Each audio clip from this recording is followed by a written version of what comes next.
Alors à qui pourrais-je te comparer? Le prince de vie, Jésus est sans pareil. Personne de rien ne peut me séparer de lui. Jésus-Christ est sans pareil. Zambé apetelo na yoane. Jésus-Christ est sans pareil. Shalom, shalom, shalom. J'espère que vous allez bien. Voilà, nous sommes dans notre troisième leçon. Comme vous le savez fort et bien, nous sommes en train d'aborder ce nouveau cours, les sacerdoces lévitiques, ses pratiques, cérémonies et rituels face au sacerdoce royal.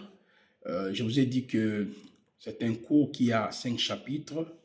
Dans le chapitre premier, c'est là où nous sommes en train d'introduire même si l'origine du sacerdoce et l'instauration du sacerdoce lévitique. Vous avez déjà compris ça. Nous sommes déjà dans le chapitre premier.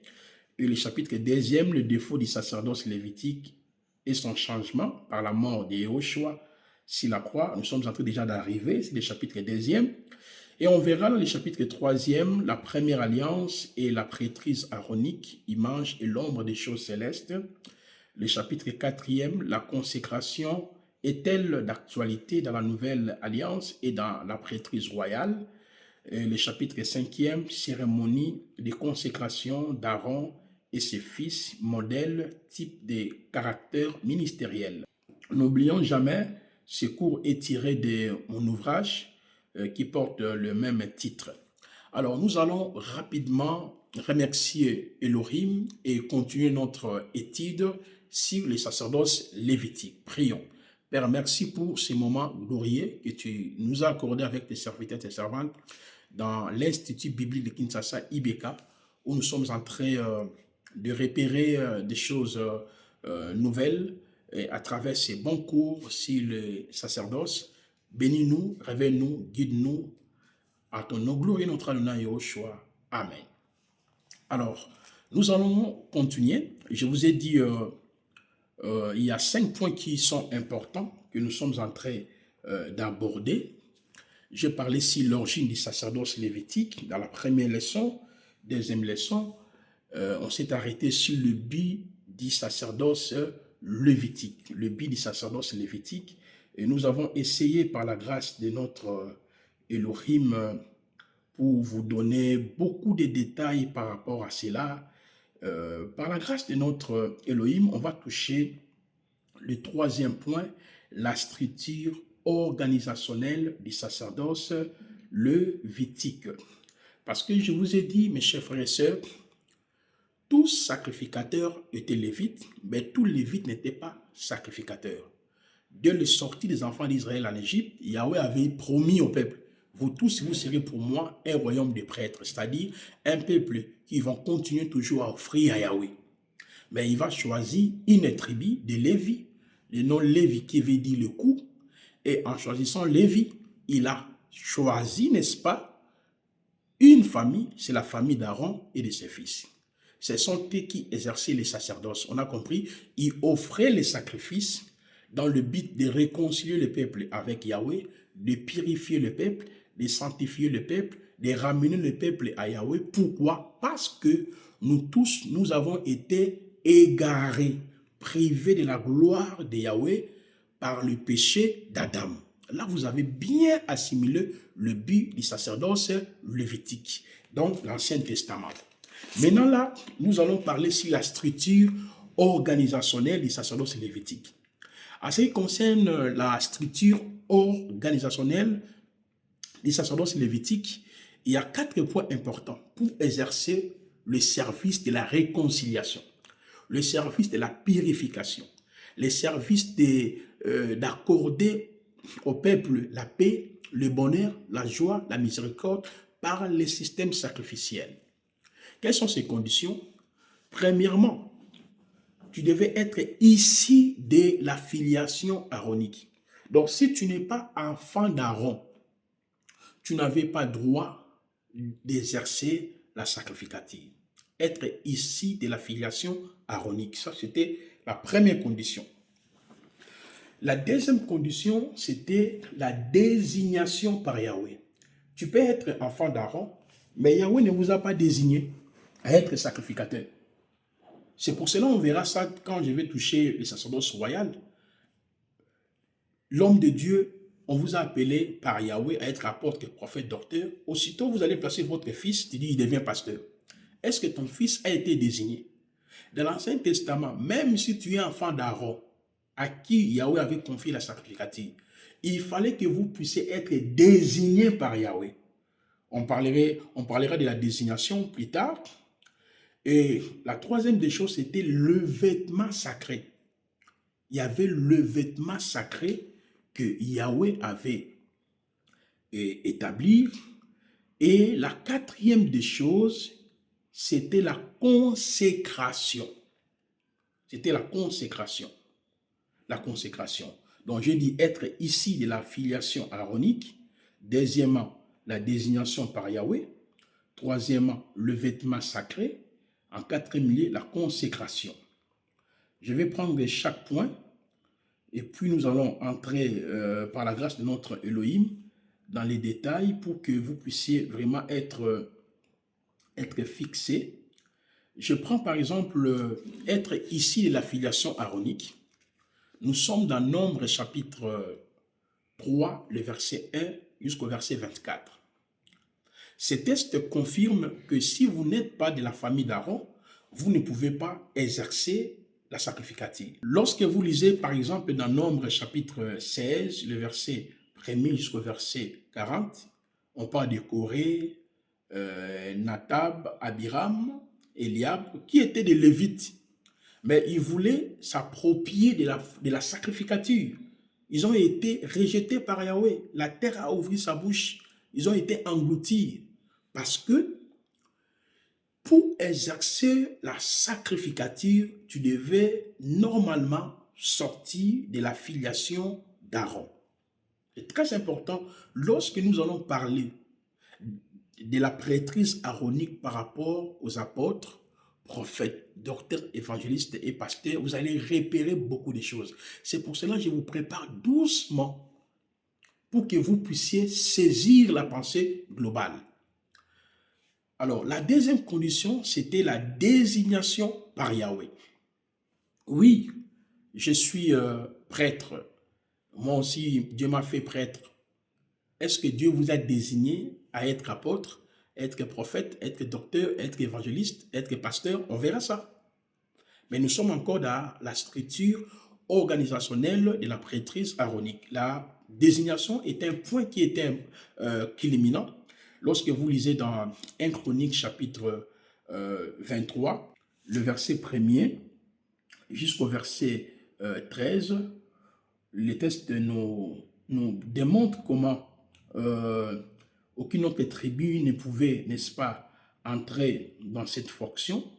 J'ai même l'écriture d'Hébreux chapitre 5, le verset 4 qui dit « Nul ne s'attribue de cet honneur ou de cette dignité si ce n'est celui qui est appelé d'Élohim comme le fit Aaron. » Donc si vous n'êtes pas désigné à offrir les sacrifices, à présenter les sacrifices pour amener le peuple à la réconciliation, Yahweh avait vraiment interdit. Même dans Exode chapitre 28, le verset 1er jusqu'au verset 2e, « Et toi, fais approcher de toi Aaron, ton frère, ses fils avec lui, d'entre les enfants d'Israël, pour exercer la prêtrise pour moi, à savoir Nadab, Abihu, Éléazar et Itamar, fils d'Aaron, et tu feras à Aaron ton frère des vêtements sacrés en signe de gloire et de bonté. » Donc on voit ici que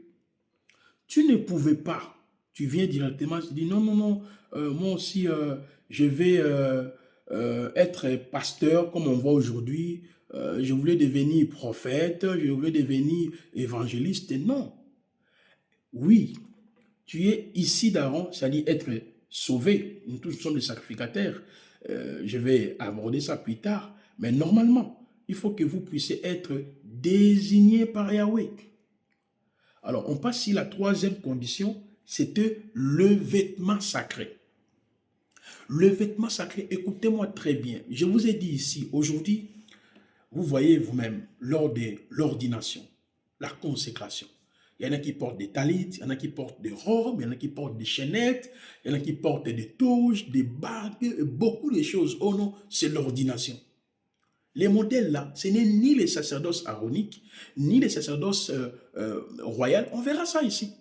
Ça, ce sont des pratiques un peu qui n'ont rien à voir. C'est pour cela que je tiens à vous rappeler, chers étudiants, tu ne peux pas servir Yahweh dans la nouvelle alliance si vous ne maîtrisez pas le sacerdoce royal.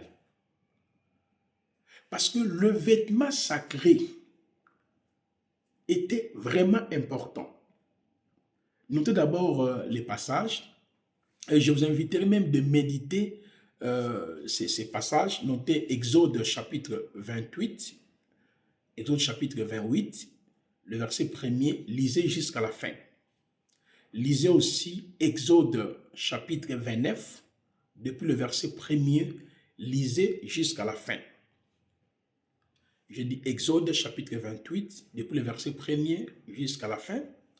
Exode chapitre 29, depuis le verset 1er, lisez jusqu'à la fin. Lévitique chapitre 8, le verset 1er, lisez jusqu'à la fin. Donc, à travers ces trois chapitres, Exode chapitre 28, Exode chapitre 29, Lévitique chapitre 8, que nous allons mieux comprendre les deux étapes qui restent. Le vêtement et la consécration. Le vêtement et la consécration. Maintenant, à ce qui concerne le vêtement, qui est un point culminant, notez qu'il existait deux sortes de vêtements.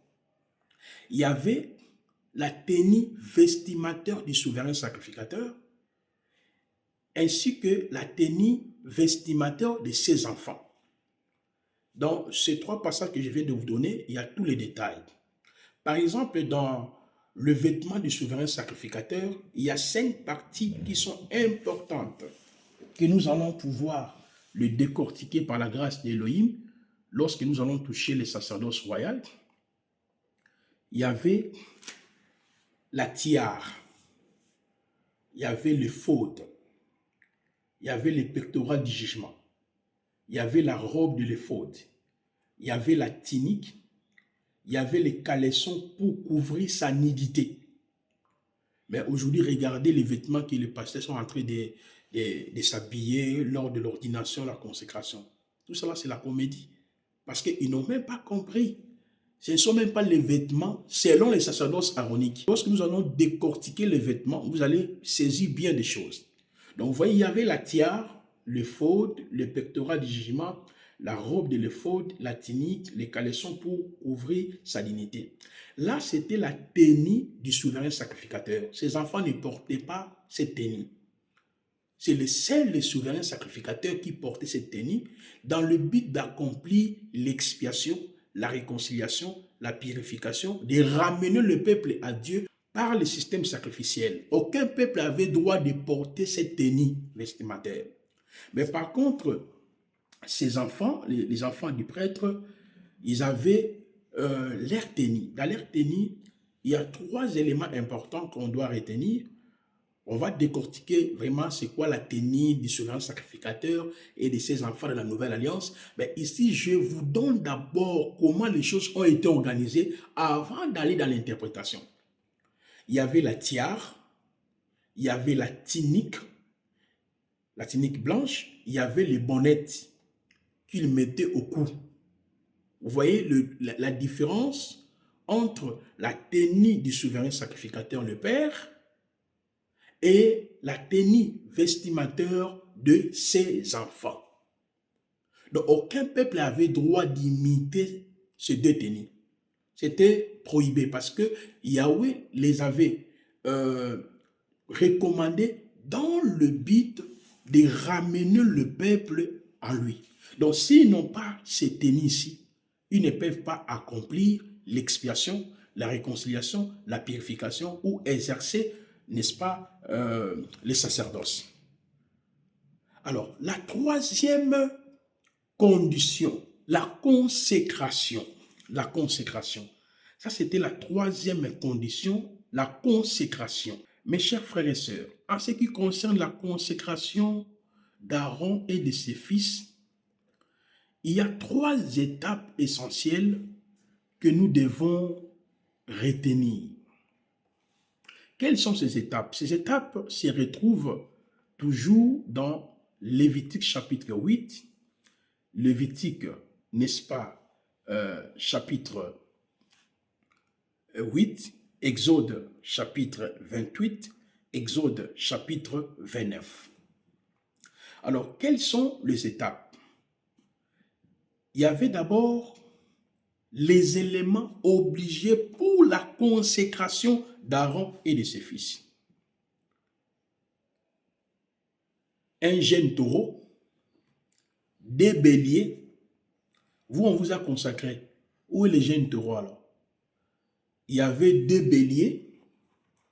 Il y avait le sang. Dieu avait ordonné le sang de ces animaux. On verra ça qu'on devait placer sur les 3 parties du corps de l'homme. L'oreille, la main et le pied. Les pouces et les orteils. Du sang sur la personne. Il y avait le pain sans levain, des gâteaux sans levain pétris à l'huile, des galettes sans levain arrosées d'huile, et les 3 derniers éléments seront mis dans une corbeille. C'est-à-dire, on verra ça, la chair, les excréments et la peau des animaux qu'on devait mettre dans une corbeille qui seront brûlés hors du camp. La numération ici se retrouve dans Lévitique chapitre, n'est-ce pas, 8, Exode chapitre 28, Exode chapitre 29. Au moins, on ne m'a pas encore consacré. Mais si on va te consacrer, on doit respecter, n'est-ce pas, ces 3 étapes. Premièrement, les éléments obligés pour la consécration. C'est parce qu'on n'a pas compris les fonctionnalités du sacerdoce. À part ça, il y avait la procédure de la consécration d'Aaron et de ses fils. La procédure de la consécration d'Aaron et de ses fils. Dans la procédure, il y a 4 informations aussi importantes. Il y a d'abord le lavage du corps. Aaron devait être lavé. Vous trouverez cela toujours dans Lévitique chapitre 8, Exode chapitre 28, Exode chapitre 29. Le lavage du corps. Le port de vêtements sacrés. C'est-à-dire, lorsque Moïse va finir de laver Aaron, et Aaron va porter les vêtements sacrés. Je vous ai dit, il y avait 2 types de vêtements sacrés. La tenue vestimentaire pour Aaron et la tenue vestimentaire pour ses enfants. Et par après, il y aura l'onction d'huile ou sacrée. On aura le temps d'expliquer. Est-ce que dans la Nouvelle Alliance, lors de l'ordination de la consécration, on peut faire l'usage de l'huile? On aura toutes ces réponses-là à travers ce cours. L'onction d'huile ou sacrée. On devait verser l'onction d'huile ou sacrée sur la tête d'Aaron. Nous aurons aussi le temps d'expliquer la différence qui existe entre l'expression l'huile d'onction et onction d'huile. Et enfin, Aaron était obligé d'imposer sa main, c'est-à-dire l'imposition des mains des sacrificateurs sur le jeune taureau et le jeune bélier de consécration et de holocauste, c'est-à-dire sur les 2 béliers-là. Ils devaient poser leurs mains. Maintenant, je vous pose la question. Au moment, on doit te consacrer, on doit t'ordonner, mais on doit aussi te laver le corps, porter aussi les vêtements, avoir aussi l'huile d'onction, l'huile sacrée. C'est parce qu'on n'a pas compris le mode opératoire de ces 2 sacerdoces. La procédure de la consécration, le lavage du corps, le port de vêtements sacrés, l'onction d'huile ou sacrée, l'imposition des mains des sacrificateurs sur le jeune taureau, le jeune bélier de consécration et de holocauste. Et enfin, il y avait la durée de la consécration. La consécration d'Aaron a duré 7 jours, mes chers frères. 7 jours. Maintenant, moi, je ne sais pas vous, votre consécration a duré combien de jours? Parce que Aaron et ses fils La durée était de 7 jours. Vous, on vous a consacré, apôtre, prophète, docteur. Est-ce que vos pères dans la foi ont respecté ces 3 étapes de la consécration, les éléments obligés pour la consécration, la procédure de la consécration et la durée de la consécration pendant 7 jours? C'est pour cela qu'on verra dans les sacerdoces royales, c'est Yahweh qui nous a consacrés, c'est Yahweh qui nous a introduits. Ce qui reste aux hommes, c'est de reconnaître ce que Yahweh a déjà fait à travers l'œuvre achevée et l'éternité par la prière de l'imposition des mains. Ce n'est ni question de robes, de toges, de bâtons, de l'huile. On verra toutes ces choses-là. Comme nous sommes dans la formation, je veux que vous puissiez d'abord comprendre comment les choses ont été organisées dans l'Ancien Testament. Parce que si vous ne comprenez pas ça, vous allez servir Dieu dans des confusions. C'est là où les gens restent. Dieu m'a parlé, Dieu m'a montré, Dieu m'a fait. Non. Dieu est derrière sa parole. La structure de Yahweh ne change pas. Yahweh peut te dire quelque chose, cela doit être conforme au sacerdoce royal. Parce que Aaron ne pouvait pas travailler en dehors de la volonté manifeste de Yahweh, qui était le sacerdoce. Vous voyez ça, mes chers frères? Maintenant, lorsqu'ils vont affranchir, n'est-ce pas, ces 4 étapes, être ici de la filiation d'Aaron, être désigné, n'est-ce pas, le vêtement sacré, la consécration, c'est là où nous comprenons pourquoi Yahweh avait instauré les sacerdoces. Je reviens sur ce point. Je parlais sur l'origine du sacerdoce lévitique, le but du sacerdoce lévitique, la structure organisationnelle du sacerdoce lévitique, c'est ce que nous venons de décortiquer. Alors, on a vu que dans la structure organisationnelle du sacerdoce lévitique, il faut être né d'Aaron, c'est-à-dire être issu de la filiation aaronique, désigné par Yahweh, avoir le vêtement sacré et être consacré. Maintenant, après avoir affranchi la 3e étape, la structure organisationnelle du sacerdoce lévitique, il y avait maintenant le 4e point qui était important, les liens du sacerdoce lévitique, les tabernacles. Parce que le tabernacle était le lieu par lequel que le prêtre travaillait. Il travaillait dans le but de réconcilier l'homme avec Yahweh, de purifier l'homme, de sanctifier l'homme, de manifester la miséricorde et le pardon de Yahweh, la faveur de Yahweh, par le système sacrificiel.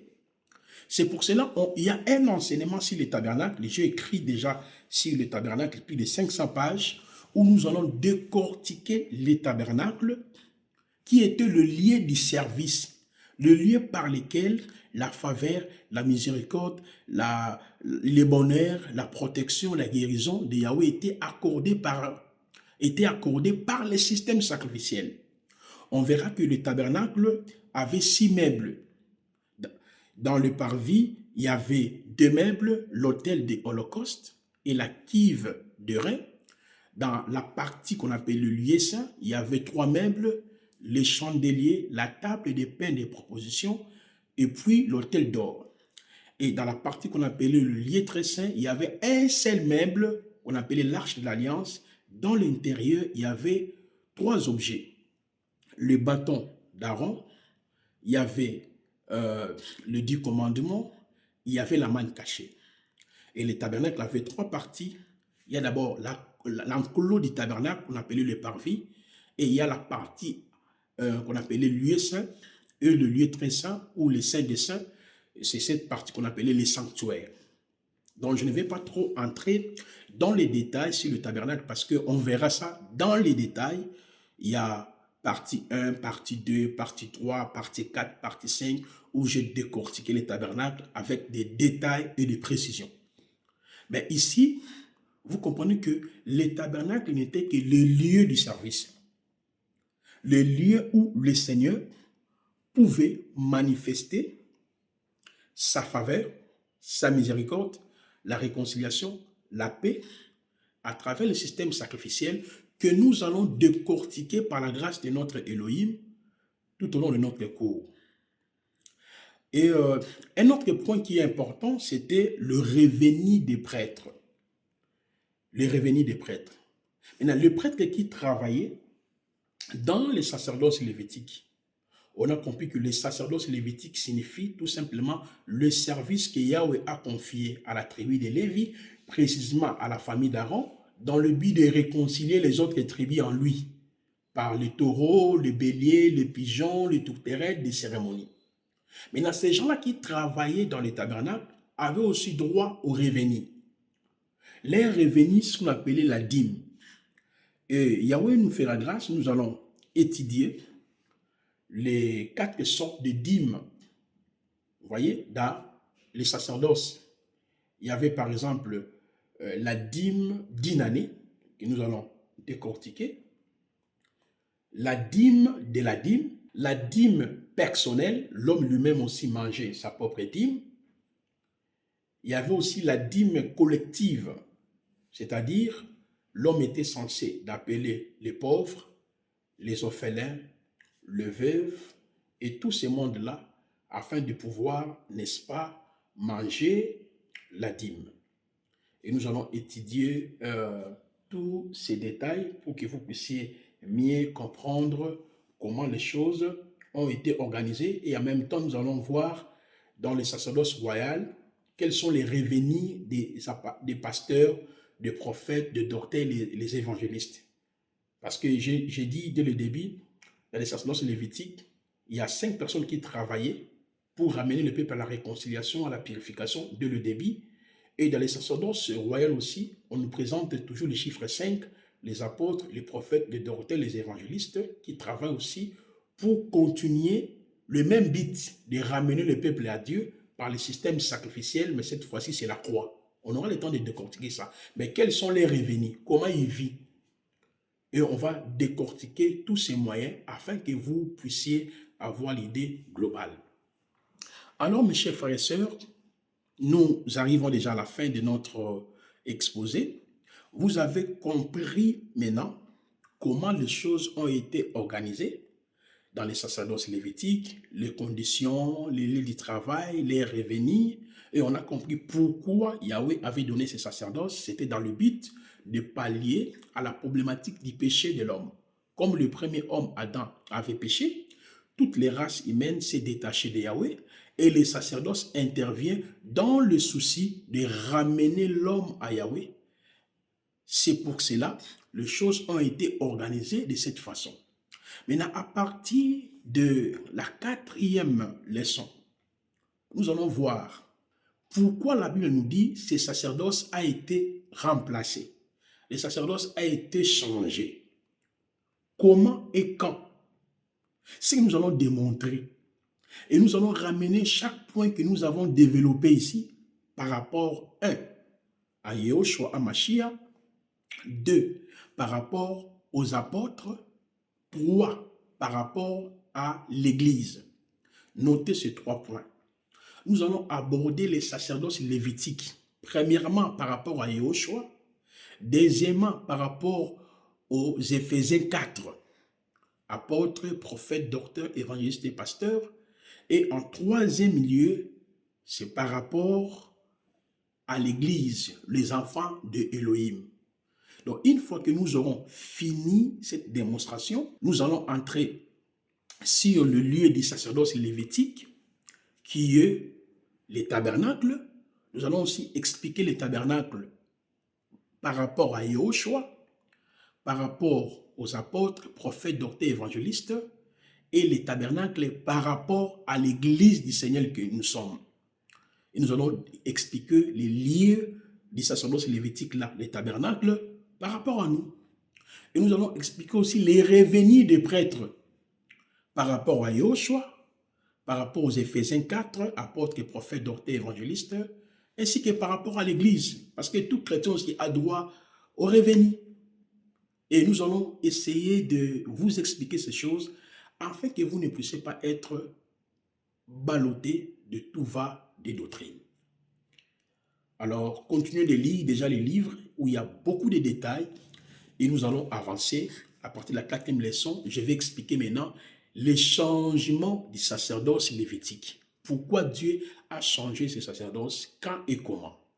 Si nous pouvons remercier Eloah. Merci Père pour les temps que nous avons eu avec tes serviteurs.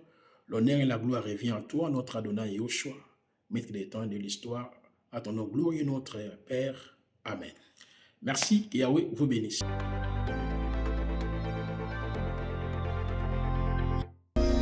Alors à qui pourrais-je te comparer? Le prince de vie, Jésus est sans pareil. Personne, rien ne peut me séparer de lui. Jésus-Christ est sans pareil. Zambé apetelo na Yohane. Jésus-Christ est sans pareil.